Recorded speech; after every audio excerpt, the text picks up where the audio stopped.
जी नाज़रीन, ब्रेक के बाद आपको खुशामदीद कहते हैं। बोस्निया पाकिस्तान का एक बरादर इस्लामी मुल्क, और पाकिस्तान ने बोस्निया के लिए जो कुछ किया, बोस्निया के अवाम आज भी उनके शुक्रगुजार हैं। पाकिस्तानियों की वहाँ इज़्ज़त है। पाकिस्तान बोस्निया के साथ ट्रेड के मैदान में, तालीम के मैदान में और किन किन एरियाज़ के अंदर कारोबार करके और फ़ायदा उठा सकता है सकाफ़त के हवाले से भी। और इस हवाले से आज हमें स्टूडियो में ज्वाइन किया ख़ुसूसी मेहमान हैं, बोस्निया में सेटल्ड हैं।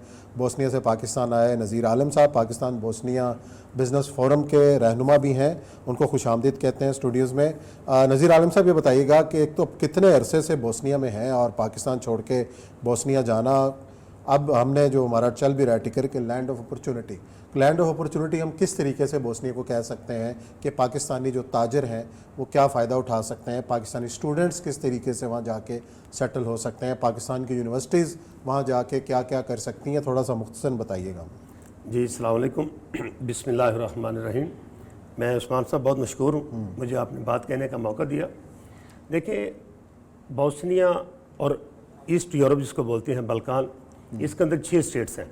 ठीक है। इसको मिनी चिंगनी वहाँ बोलते हैं। बोस्निया, कोसोवो, अल्बानिया, मोंटेनेग्रो और मकदोनिया, इनकी 5-6 कंट्री की जो पॉपुलेशन है तकरीबन 40 मिलियन है। ठीक है। और हमारी जो प्रोडक्ट है होम टेक्सटाइल में या स्पोर्ट्स में या हमारी जो स्पेशल राइस है, वहाँ पे इनकी बड़ी अपॉर्चुनिटी है। मतलब आप कहते हैं स्पोर्ट्स गुड्स हैं, फुटबॉल जैसे है, फुटबॉल है, चमड़े की मसनूआत हैं, इसी तरीके से चावल है, पाकिस्तान का बासमती है, जूडो और कराटे का बड़ा सामान हमारा वहाँ मकबूल है। अच्छा। और मगर जो प्रॉब्लम है वहाँ पे उस्मान भाई, जो हमारे कंपटीशन वहाँ पे कंट्रीज है वो ड्यूटी फ्री है। अच्छा, उनको ड्यूटी फ्री है? उनकी ड्यूटी नहीं है। अच्छा। जबकि पाकिस्तान की ड्यूटी वहाँ सर्बिया के अंदर 27% है, बोस्निया के अंदर 16% है। 60% ड्यूटी लगती है प्रोडक्ट्स पे? जी 16%, और मोंटेनेग्रो 10% है। अब जो कंपटीशन कंट्री है उनका तो वहाँ फ्री ट्रेड है।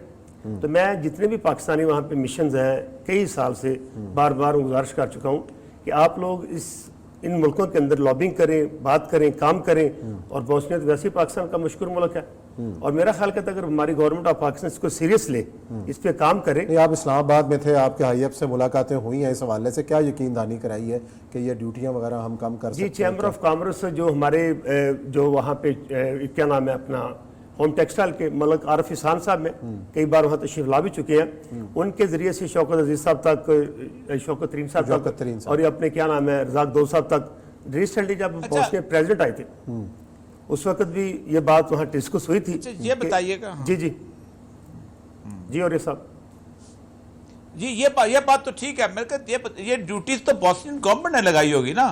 पाकिस्तान की तो ड्यूटीज यूनिफॉर्म होती हैं। जैसे ये तो बोस्नियन गवर्नमेंट से आपको नेगोशिएट करना पड़ेगा, क्योंकि जाहिर बात है उन्होंने इंडिया को ये जो ड्यूटी फ्री किया है, या जैसे हमारे यहाँ टेक्सटाइल कोटा जो है, तो उनको तो बोस्नियन लेवल के ऊपर आप मुझे बताइए कि फिजा कैसे हमवार की जा सकती है, क्योंकि पाकिस्तान गवर्नमेंट का तो इसका कोई मसला नहीं है।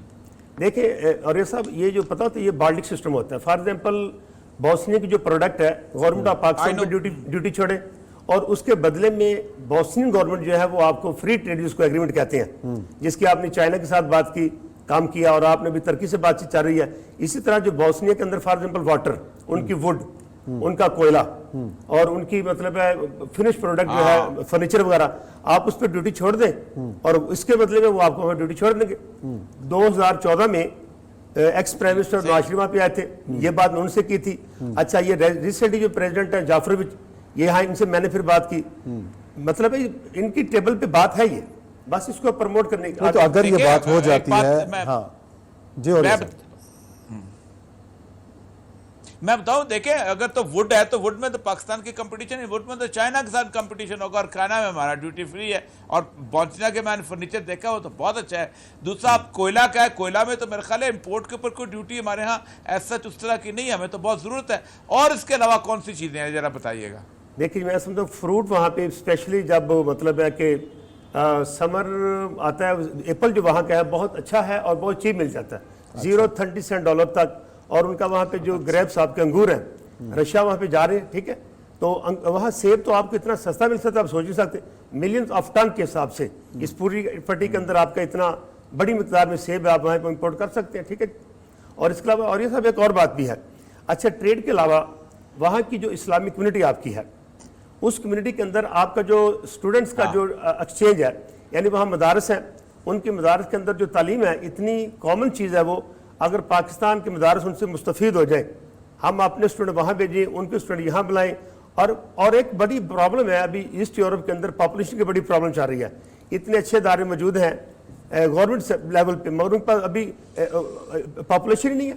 تو ٹیچرز نہیں ہے، ہیومن ریسورس جا سکتا ہے یہاں سے، پاکستان سے اساتذہ جا سکتے ہیں، دینی تعلیم کے ادارے وہاں پہ اپنے لوگوں کو بھیج سکتے ہیں، یونیورسٹیز ہیں، اگر ایکسچینج پروگرام وہاں پہ شروع کریں تو بہت سارے مواقع جو ہیں وہ پیدا ہو سکتے ہیں. تو اس حوالے سے آپ کی نذیر صاحب یہاں پہ پرائیویٹ سیکٹرز میں بھی کوئی بات چیت چلی بیٹر بزنس مین سے کہ وہاں جا کے اپنے سٹورز کھولیں یا اپنے بزنسز کھولیں؟ جی بالکل، میری عثمان صاحب اپنے طاہر چودھری صاحب ہیں جی پنجاب کیش اینڈ کیری کے آنر ہے، وہ بوسنیا تشریف لائے تھے. اس سلسلے میں بھی لاہور میں بھی میری کئی ایک دوستوں سے بات چیت ہوئی ہے، فیصل آباد میں لاسٹ ویک تھا، وہاں بھی بات چیت ہوئی ہے. ابھی بوسنیا ایمبیسڈر سے ملاقات کا انشاءاللہ پروگرام ہے. تو میرا یہ ذہن ہے کہ ہم یہاں سے پرائیویٹ سیکٹر کو وہاں پہ اپرچونٹی اپروچ دیں، یہ لوگ وہاں پہ آئیں. اس کے علاوہ ایجوکیشن کے اندر، مدارس کے اندر، اور اس کے علاوہ ایک اور بڑا وہاں بحران پیدا ہو رہا آنے والے دنوں میں کہ یورپی یونین نے 2020 میں بوسنین پاسپورٹ پہ وہاں پہ جاب کو فری کر دیا. اب ان کی جو بھی لیبر ہے بوسنیا کی وہ آگے ویسٹ میں جا رہی ہے. اب بوسنیا کے اندر جو ہیومن سورس ہے یہ بڑا فقدان آ رہا ہے. اگر ہماری گورنمنٹ لیول پہ انلیگل امیگریشن بند کر کے بوسنیا گورنمنٹ کے ساتھ پراپر ایگریمنٹ کر کے ہم وہاں پہ اپنی لیبر سپلائی کریں. کیا کرنسی ہے جو وہاں پہ؟ یہ بوسنیا کے اندر ان کی مارک چلتا ہے، تو بوسنیا کے ایک مارک پاکستان کا تقریباً 100 روپے بنتا ہے. 100 روپیہ بنتا ہے. میں اپرچونٹیز ہیں. تو اس حوالے سے آپ کی نذیر صاحب یہاں پہ پرائیویٹ سیکٹرز میں بھی کوئی بات چیت چلی بیٹر بزنس مین سے کہ وہاں جا کے اپنے سٹورز کھولیں یا اپنے بزنسز کھولیں؟ جی بالکل، میری عثمان صاحب اپنے طاہر چودھری صاحب ہیں پنجاب کیش اینڈ کیری کے آنر ہے، وہ بوسنیا تشریف لائے تھے. اس سلسلے میں بھی لاہور میں بھی میری کئی ایک دوستوں سے بات چیت ہوئی ہے، فیصل آباد میں لاسٹ ویک تھا، وہاں بھی بات چیت ہوئی ہے. ابھی بوسنیا ایمبیسڈر سے ملاقات کا انشاءاللہ پروگرام ہے. تو میرا یہ ذہن ہے کہ ہم یہاں سے پرائیویٹ سیکٹر کو وہاں پہ اپروچ دیں، یہ لوگ وہاں پہ آئیں. اس کے علاوہ ایجوکیشن کے اندر، مدارس کے اندر، اور اس کے علاوہ ایک اور بڑا وہاں بحران پیدا ہو رہا آنے والے دنوں میں کہ یورپی یونین نے 2020 میں بوسنین پاسپورٹ پہ وہاں پہ جاب کو فری کر دیا. اب ان کی جو بھی لیبر ہے بوسنیا کی وہ آگے ویسٹ میں جا رہی ہے. اب بوسنیا کے اندر جو ہیومن سورس ہے یہ بڑا فقدان آ رہا ہے. اگر ہماری گورنمنٹ لیول پہ انلیگل امیگریشن بند کر کے بوسنیا گورنمنٹ کے ساتھ پراپر ایگریمنٹ کر کے ہم وہاں پہ اپنی لیبر سپلائی کریں. کیا کرنسی ہے جو وہاں پہ؟ یہ بوسنیا کے اندر ان کی مارک چلتا ہے، تو بوسنیا کے ایک مارک پاکستان کا تقریباً 100 روپے بنتا ہے. 100 روپیہ بنتا ہے. میں اپرچونٹیز ہیں. چلیں آپ کے اس اچھے نوٹ کے ساتھ پروگرام بھی ختم کرتے ہیں. آپ کا بھی شکریہ. کل پھر ملیں گے نئے موضوعات کے ساتھ. اپنا خیال رکھیے گا. اللہ حافظ.